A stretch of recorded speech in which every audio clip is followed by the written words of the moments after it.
अनीता, अरे ओ अनीता, कहाँ रह गई? जल्दी से बालकनी पर आ, तुझे कुछ बहुत जरूरी बात बतानी है।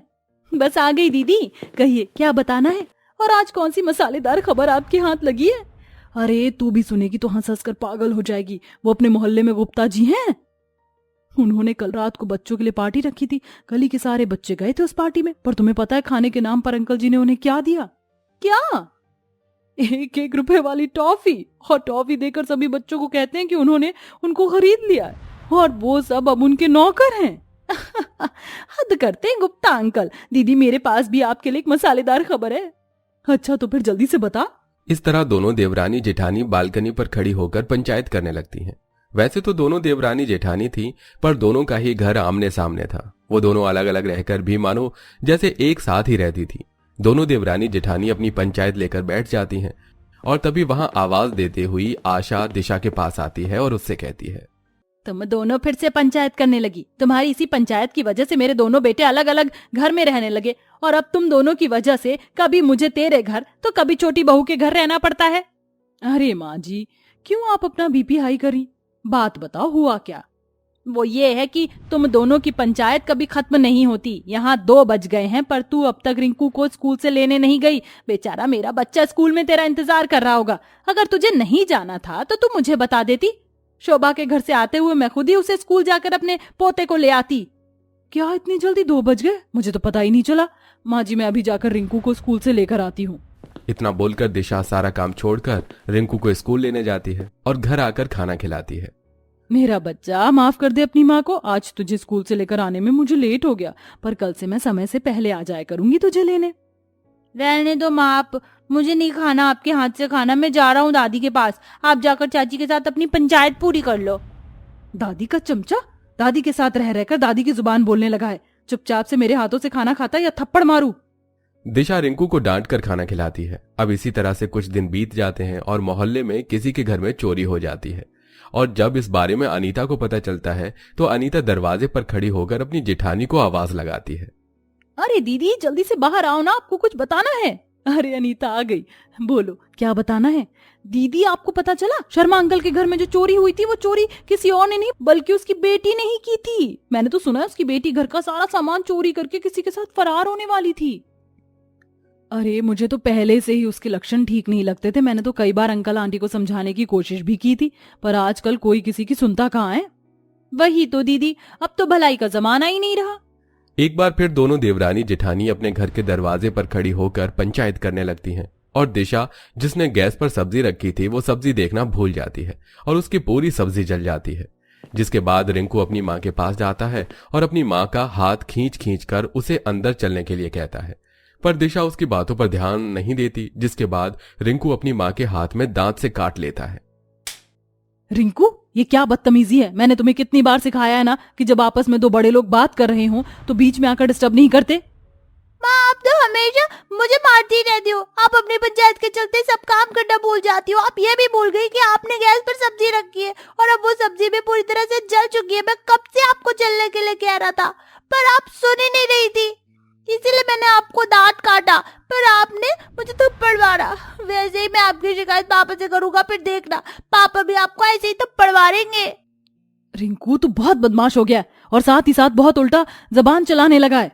दिशा अपनी गलती छुपाने के लिए रिंकू को ही डांटने लगती है और इसी तरह कुछ महीने बीत जाते हैं। पर बीतते समय के साथ दिशा और अनीता अपनी हरकतों से बाज नहीं आती। ऐसे ही एक दिन अनीता कपड़े प्रेस कर रही होती है और जैसे ही दिशा अनीता को आवाज लगाती है, वो गर्म इस्त्री कपड़े पर रखकर बालकनी पर चली जाती है। क्या हुआ दीदी, आप इतनी तेज आवाज लगा रही थी? कोई बड़ी खबर मिली है क्या आपको? बड़ी नहीं अनीता, बिल्कुल सनसनी खबर मेरे हाथ लगी है और तू सुनेगी ना तो तेरे तो रोंगटे भी खड़े हो जाएंगे। ऐसी कौन सी खबर आपके हाथ लग गई दीदी? अरे उस दिन हम बात कर रहे थे ना कि शर्मा अंकल के घर चोरी हुई है। मुझे पता चला कि उनकी बेटी का अफेयर चल रहा है और वह जिद पर अड़ी है कि वो उसी लड़के से शादी करेगी। पर तुम तो जानती हो ना शर्मा अंकल को, वो इस बात पर राजी नहीं हो रहे। इसीलिए उनकी बेटी ने उस दिन सुसाइड करने की कोशिश करी थी। क्या सुसाइड? अनीता और दिशा बालकनी से खड़ी होकर बात कर ही रही होती हैं कि तभी बालकनी पर आशा आती है और अनीता के कान पकड़कर उससे कहती है, सुसाइड करने तो अब मैं तुम दोनों को मजबूर करूंगी। अनीता बहू, तू एक बार मेरे साथ घर में चल और कपड़े की हालत देख। किसी दिन तुम दोनों अपनी इस पंचायत के चक्कर में मेरे पूरे घर को जला दोगी। इस बार आशा अनीता की क्लास लगाती है, पर दोनों देवरानी जेठानी कहां सुधरने वाले थे।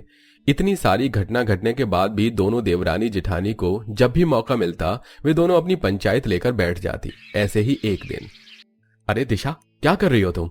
दरवाजा खोलो, पिछले आधे घंटे से मैं दरवाजे पर खड़ा हूं। हो ना हो ये जरूर अपनी देवरानी के साथ पंचायत कर रही होगी। लगता है अब दरवाजा तोड़कर ही अंदर घुसना पड़ेगा। अरविंद दरवाजा पीट पीट कर थक जाता है। अब वो दिशा को काफी कॉल भी करता है, पर दिशा उसकी कॉल का भी जवाब नहीं देती, जिसके बाद अरविंद को खिड़की के जरिए घर में आना पड़ता है। अभी जाकर इन दोनों देवरानी जेठानी की पंचायत खत्म करता हूं। इतना बोलकर अरविंद खिड़की के जरिए घर में जाता है, तो वहीं दूसरी ओर अनीता अपने बेटे नितिन को, जो कि अभी सिर्फ 1.5 साल का था, अनीता उसे बेड पर बिठाकर छत पर जाकर अपनी जेठानी से बातें करने लगती है। और इसी बीच नितिन बेड से गिर जाता है और उसे काफी चोट लग जाती है। कुछ देर बाद जब अनीता नीचे आती है तो वो देखती है कि नितिन के सिर से काफी खून बह रहा है, जिसके बाद अनीता नितिन को अस्पताल ले जाती है और पूरे घर वालों को खबर करती है। क्या है ये सब अनीता? तुम्हारे होते हुए मेरे बेटे को इतनी चोट कैसे लगी? क्या करती हो तुम सारे दिन? कभी तुम खाना जला देती हो, कभी मेरा फोन नहीं उठाती, तो कभी मेरे कपड़े जला रही हो, और आज तो तुमने हद ही कर दी। तुम्हारी इस पंचायत की वजह से आज नितिन का ये हाल हुआ है। दिशा, अनीता, क्या तुम दोनों की पंचायत अपने बच्चे परिवार से ज्यादा बढ़कर है?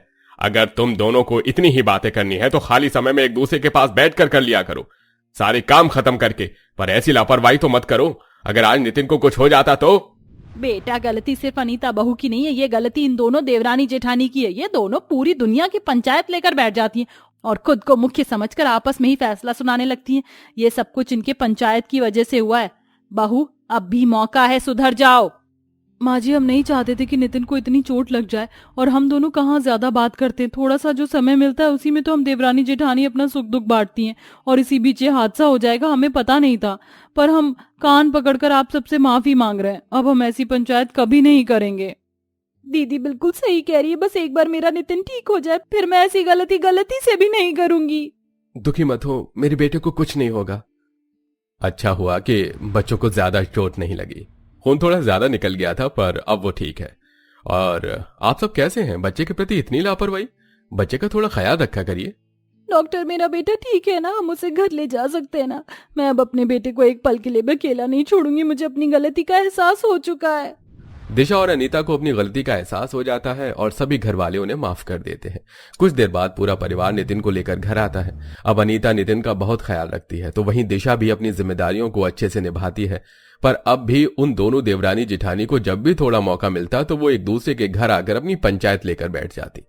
वैसे आपको क्या लगता है कि पंचायत या चुगलियां सिर्फ औरतें ही करती हैं या फिर आदमी लोग भी इसमें पीछे नहीं है? कमेंट में अपनी राय जरूर दीजिए।